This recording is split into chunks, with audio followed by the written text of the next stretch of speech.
Hi hello welcome back to our channel. నేను మీ గౌరీ. ఈరోజు మనం ఈ వీడియోలో మన మొక్కలకి ఎక్కువగా కాల్షియం లభించే ఫర్టిలైజర్ని మనం ఇంట్లో ఎలా తయారు చేసుకోవాలి అనే దానికోసం తెలుసుకుందాం. Let's start the video. ఇక్కడ మీరు చూస్తున్నవి విరిగిపోయిన పాలండి. మనకి సమ్మర్ సీజన్లో ఎక్కువగా పాలు విరిగిపోతూ ఉంటాయి. కొంతమంది స్వీట్స్ అవి చేసుకుంటారు, కొంతమంది ఊరికనే పడేస్తారు. మనం అలా పడేయవలసినంత అవసరం లేదండి. మన మొక్కలకి ఇది ఎక్కువగా రిచ్ కాల్షియంని అందిస్తుంది. సో మనం ఇప్పుడు ఈ విరిగిపోయిన పాలని ఎలా మనం ఫర్టిలైజర్ కింద చేసుకోవచ్చో ఇప్పుడు మనం తెలుసుకుందాం. ఫస్ట్ మనం విరిగిపోయిన పాలని ఒక ప్లాస్టిక్ కంటైనర్లో కానీ లేదా ఇలా ఒక స్టీల్ కంటైనర్లో కానీ వేసుకొని 3 days నుంచి 5 days వరకు ఫర్మెంటేషన్ చేసుకోవాలండి. అంటే మనం వీటిని ఇలా ఒక పక్కన పెట్టేసి వదిలేయాలి. చూస్తున్నారు కదా, నేనైతే ఇక్కడ మీకు కనిపిస్తుంది 5 days ఫర్టిలైజర్ చేసిన మిల్క్. ఇది చూస్తున్నారు కదా, పైన ఇలా లేయర్ లాగా ఫామ్ అవుతుంది. ఇలా అయితే ఇది ఫర్మెంటేషన్ అయినట్టు. చూస్తున్నారు కదా, డైరెక్ట్ గా మనం ఎప్పుడు మన మొక్కలకి వేసేసుకోకూడదు.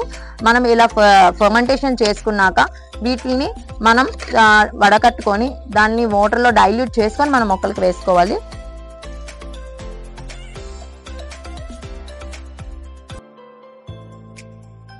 ఇలా ఈ ఫర్టిలైజర్ని మొత్తం మనం ఇలా వడకట్టేసుకోవాలి. ఎందుకు అంటే మనం స్ప్రే చేసుకోవచ్చు లేదా రూట్స్ మొదల్లో కూడా వేసుకోవచ్చు. స్ప్రే చేసుకుంటే స్ప్రేయర్లోని ఇవి అడ్డం పడిపోయి మనకి రావండి, స్ప్రే అవ్వదు. అందుకని చెప్పేసి మనం వడకట్టుకోవాలి.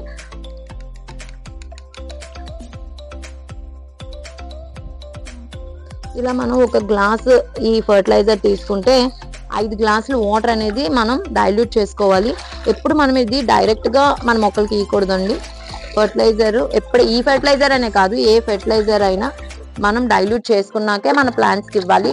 1:10 రేషియోలో కానీ 1:5 రేషియోలో కానీ ఇలాగా మనం డైల్యూట్ చేసుకోవాలి.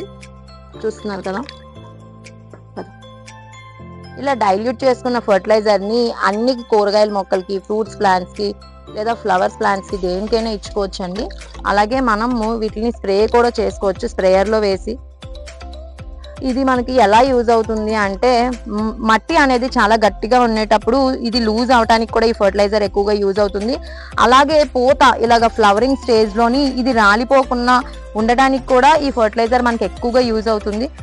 అలాగే మనకి ఎక్కువ పూత రావటానికి లేదు అంటే గ్రీనరీగా ఉండటానికి చాలా ఎక్కువగా యూజ్ అవుతుంది. ఎందుకు అంటే ఈ ఫర్టిలైజర్లో మనకి ఎక్కువగా కాల్షియం అనేది దొరుకుతుంది.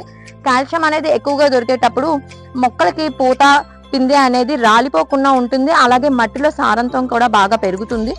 మనకి మైక్రోబ్స్ కూడా ఎక్కువగా మట్టిలో పెరుగుతాయి. దానివల్ల మన మొక్క అనేది చాలా హెల్దీగా ఉంటుంది, చాలా గ్రీన్గా కూడా ఉంటుంది. చూస్తున్నారు కదా, సో ఈ ఫర్టిలైజర్ అనేది మొక్కలకి చాలా బాగా యూజ్ అవుతుందండి. మీరు కూడా ఒకసారి ఇంట్లో ట్రై చేసి చూడండి.